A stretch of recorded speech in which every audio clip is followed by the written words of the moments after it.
ঈদে বাড়িতে আসছিলেন, বাড়িতে ঈদ শেষ করে ঢাকা ফেরার পথে ওনারা যখন কুমিল্লাতে মিয়ামি হোটেলে খাওয়া দাওয়া করার জন্য ওখানে খাওয়া দাওয়া করে শেষ করে যখনই ঢাকার পথে ফেরার উদ্দেশ্যে বের হলেন মিয়ামি হোটেল থেকে, যখনই রাস্তায় উঠলেন তখনই বিপরীতমুখী স্টার লাইন গাড়ি এসে তাদের গাড়িকে সজোরে ধাক্কা মারে। সাথে সাথেই ওখানে ওনাদের প্রাইভেট কারটা দুমড়ে মুচড়ে যায়।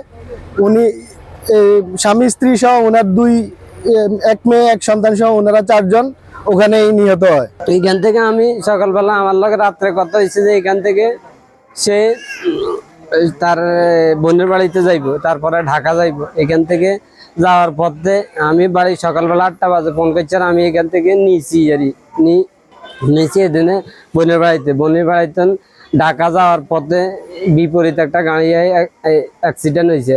তো অসাধারণ একজন মানুষ ছিলেন, আল্লাহ ওনাকে দুনিয়া থেকে নিয়ে গেছে। আসলে ভালো মানুষ বেশি দিন দুনিয়াতে বেঁচে থাকে না। উনি সবসময় হাসি খুশি ছিলেন, স্বভাব সুলভ ছিল ওনার হাসি খুশি থাকা এবং সকলকে নিয়ে জমায়ে রাখা। তারপর শিশুদেরকে এত বেশি ভালোবাসতেন, এত বেশি আদর করতেন ওনার, যার কারণে আসলে আমরা মানে ওনার বিয়োগটা আমরা মেনে নিতে পারছি না, কেউ মেনে নিতে পারছে না।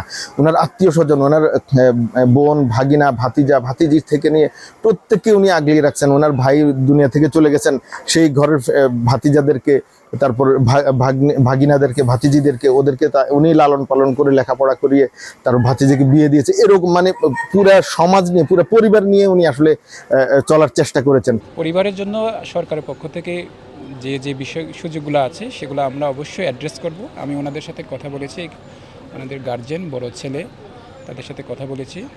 যেহেতু এটা রোড অ্যাক্সিডেন্টের জন্য যারা আহত হয় এবং যারা নিহতদের জন্য সরকার 5 লক্ষ করে টাকা দেওয়া হয়। এটা আবেদনের প্রেক্ষিতে ওনারা পাবে। এবং যে সংশ্লিষ্ট যেখানে অ্যাক্সিডেন্ট হয়, এখানে কুমিল্লাতে অ্যাক্সিডেন্ট হয়েছে, কুমিল্লা যে উপজেলা পড়ে সেখানে সে আবেদন করবে আর কি।